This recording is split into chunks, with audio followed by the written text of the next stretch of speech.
This has massive implications as we have an injury update following last night's game against the Minnesota Wild with a star defenseman for the Edmonton Oilers. All that and more today on Oilers Digest as we recap last night's game against the Wild and get into some updates today and a small look ahead to tomorrow's afternoon matinee against the Vegas Golden Knights. But first, if you haven't subscribed to the channel already, make sure you do so. If you're part of the 18.5% that have subscribed to the channel, we'd like to thank each and every one of you. But if you are a part of that 81% that haven't subscribed yet, folks, what are you waiting for? Make sure you subscribe to the channel for any and all Oiler news. But Minnesota, yes, last night the Edmonton Oilers broke a very long losing streak at the XL Energy Center as they haven't won since February 2019 with a 7-1 victory against the Minnesota Wild, the top team in the National Hockey League last night, and even chasing the best goalie in the NHL after 2 periods in Philip Gustafsson. We'll get right into it with the first period here.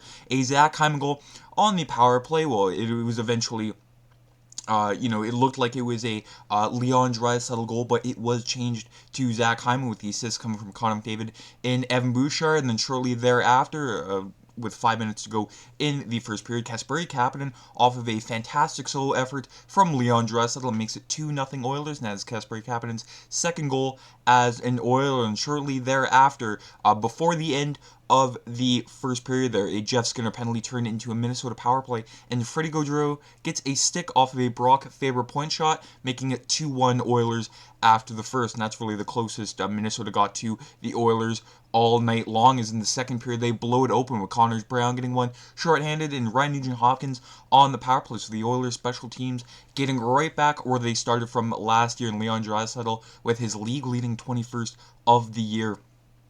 Just a fantastic game by the Edmonton Oilers last night. They weren't even done. Troy Stecher and Derek Ryan found their way onto the score sheet there. Troy Stecher, of course, he got that game-winning goal against the St. Louis Blues on Saturday night. And Derek Ryan's first of the season. You'll love to see it from the fourth-line center there. Former University of Alberta Golden Bear. Of course, Bob Stauffer loves to throw that in whenever he can, but that was a well-deserved goal from Derek Ryan. Of course, he's top 5 in face-off percentage in the National Hockey League this year, and that's fairly impressive for quite the senior citizen on the Oilers. All love to Derek Ryan there, but just looking here at the game stats, Edmonton peppering Minnesota with shots on goal there, and of course the power play going 2 for 4, but only allowing one power play goal on the opposite side there for the Minnesota Wild.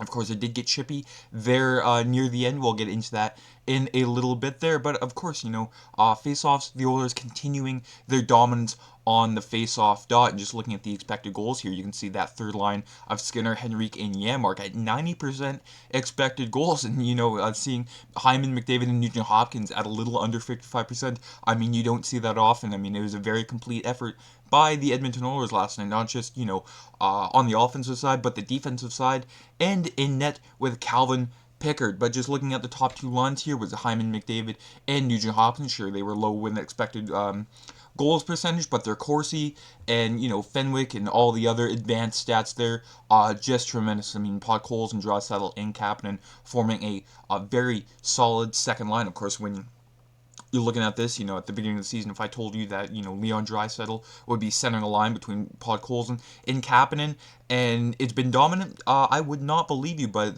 they are, proving everybody wrong. Of course, Leon Draisaitl, when it came to starting the season, of course, everyone expected him to be centering Jeff Skinner and Victor Arvidsson. Almost forgot his name for a second. That's how long he's been away from the Edmonton Oilers. If you told me, he would have completely different line mates and he'd look much better doing so, again, I would call you crazy, but it is working very well. And Kris Knoblauch, he also had something to say about this line too, and especially Leon Draisaitl. He said Leon was really good.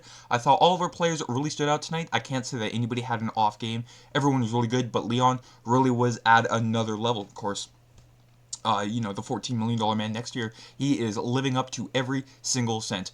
Leon, was really at another level. His 2 line mates really helped out, Podkolzin and Kapanen, and those 3 have been playing well, but Leon in the last week or so has really been on top of his game. And absolutely, and just looking at the heat map 5-on-5 when it comes to, Edmonton and Minnesota, really, their shot attempts in the offensive zone. You can see there, Edmonton, they are just, peppering. They are getting down in the nitty-gritty areas, around Philip Gustafson and Marc-Andre Fleury. Of course, they did chase Philip Gustafson. I know yesterday his stats were tremendous. Again, best goalie in the NHL stats-wise, but the Oilers managed to chase him after 5 goals, which is tremendous. And again, on the Minnesota side there, the Oilers not really allowing Minnesota around Calvin Pickard, which really helps, Calvin Pickard in the defense, gain that confidence that they lost early on in the year, with the, I'll say it, bad goaltending. Of course, the defense wasn't as bad, but when your goaltending sinks you, it sinks your confidence. But they are starting to get back to their groove, or they've already, hit their groove with Calvin Pickard. Of course, a 967, 29 saves on 30 shots. Of course, the one goal that was allowed, it was a screen, and it was also a tip, so you can't really fault Calvin Pickard for that. And again, on the penalty kill there, I mean, it was a phenomenal game. He had many great stops, especially there was one on a side-to-side save on Freddie Gaudreau. So that's all you can ask of your backup goaltender, of course. In his last 5 games played, 4-1 with a 915 save percentage and a 2.20 goals against average. Of course, the Oilers, they have solved their goaltending problems once again, folks. It is something you love to see. And Zach Hyman, of course, he also had some comments after the game. He had a pretty good game last night. Since coming back from injury, he's been a very solid player. Something that the Oilers were missing earlier on in the year. They were missing the Zach Hyman of old, and he said obviously it hasn't been the friendliest place to play for us with the XL Energy Center. The Oilers, of course, before last night, not having won there since February of 2019. But we've been playing some really good hockey as of late, so it was good to carry that into tonight and play probably one of our most complete games over 60 minutes. I think it was their most complete game over 60 minutes. I think everybody in our locker room is pretty confident that it was going to turn. It's a long season. We didn't get off to the greatest start on both ends, but we have a history of being pretty good on the special teams. I mean, pretty good. That's kind of underselling it there, Zach.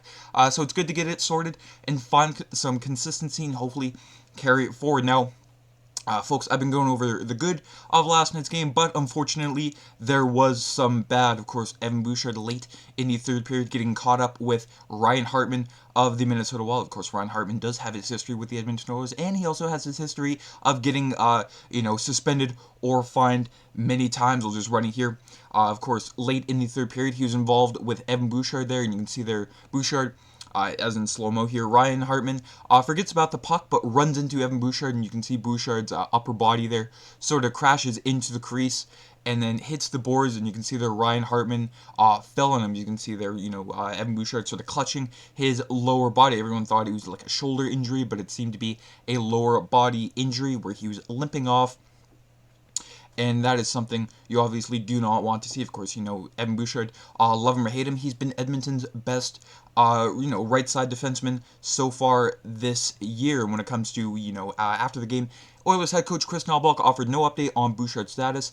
He said, we're going to fly home and get it checked out. He said, hopefully it's something minor, but probably won't be able to tell until tomorrow. But Frank Saravalli of Daily Faceoff, meanwhile, he said Bouchard had a slight limp post-game in soreness, but otherwise seemed to avoid the worst of it. And then kind of coming here with an update, Tony Brower of Oilers TV, he says Evan Bouchard is not on the ice for Oilers practice today, and he also followed that up saying Evan Bouchard tomorrow is a game time decision. He is 50-50, so folks, it looks like it won't be long term, but we will wait to see for tomorrow's announcement when the Oilers do release their lineup against the Vegas Golden Knights tomorrow afternoon. Of course, this is a 3 o'clock Central start. I don't know why I said Central. 2 o'clock Mountain start for the Oilers, so a bit of an early one, so they're not playing the late game on Hockey Night in Canada, and I know many of you are probably happy about that, because folks, those games are late sometime. But what is next for the Edmonton Oilers? Of course, they're waiting on Evan Bouchard in his spot in the lineup tomorrow against the Vegas Golden Knights. Of course,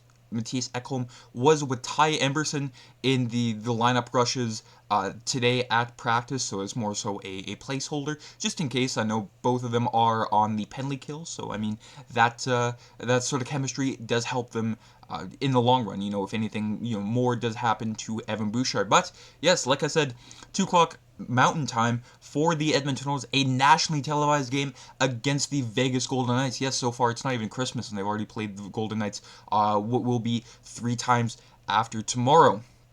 And just looking at the standings here, it is a big 4-point game here for the Edmonton Oilers. 36 points compared to Vegas's 41, so 5 points behind. But you can see there on the far right there, the streaks. Both teams going into this one with a 4-game win streak. And of course, Vegas 8-1-1 in their last 10. They came off of a overtime win against the Winnipeg Jets last night. And the Oilers, they are doing just as well, with an 8-2 in their last 10. Of course, Los Angeles in the middle of that. My goodness, if I have to see another Los Angeles Edmonton playoff series again, folks, I will not be happy, unless it'll probably be sweep this year if the pattern goes 7-6-5 and then 4. But that is all it. For this video today, but I'll leave you on this stat here from Bob Stauffer. Leon Draisaitl's dominance when it comes to his last 4 games played. He has 4 goals, 6 assists for 10 points, and he's a +6. And here is where he currently ranks amongst all NHL players. 21 goals, first in the league. Even strength goals, 17, also first in the league. And another first in the league here with 6 game-winning goals. So, of course, tomorrow, if Bouchard is in the lineup, it should be the same lineup that the Oilers have been running throughout their 4-game win streak, but it all depends on Evan Bouchard. Of course, is a slight limp. It doesn't look like it was anything too serious. If he misses 1 or 2 games, that's here or there, but we're just glad it's not a long-term injury. But that is it for today's video. Let me know what you think about the whole Bouchard situation. Did you think it was a dirty play by Ryan Hartman? I mean, with his history, and, it was a 6-1 game with a little under 4 minutes to go in the third period. That was something that was very unnecessary. Hartman could have just, went for the puck instead of, a obviously dirty move on Evan Bouchard. But again, I'm just glad it is not long-term, and I'm glad it's not as serious as many thought it would have been, as, Bouchard missing the rest of the game, walking off with that limp. Of course, when it comes to the replay, like I showed you, at first it didn't look like it was anything lower body, but Hartman did fall on his knee. But again, not anything long-term. But let me know what you think about the video today, or what you think about the Oilers in general. Are you happy with the way they've been playing, or is there anything you would like to see changed within the lineup? Of course, many are wanting Jeff Skinner up more in the lineup, but folks, don't fix what is not broken. Make sure you subscribe to the channel. That is it for today's video, and enjoy the game tomorrow against the Vegas Golden Knights, folks. The Oilers, they are red hot, and you absolutely love to see it. Let's go Oilers. Have a great weekend.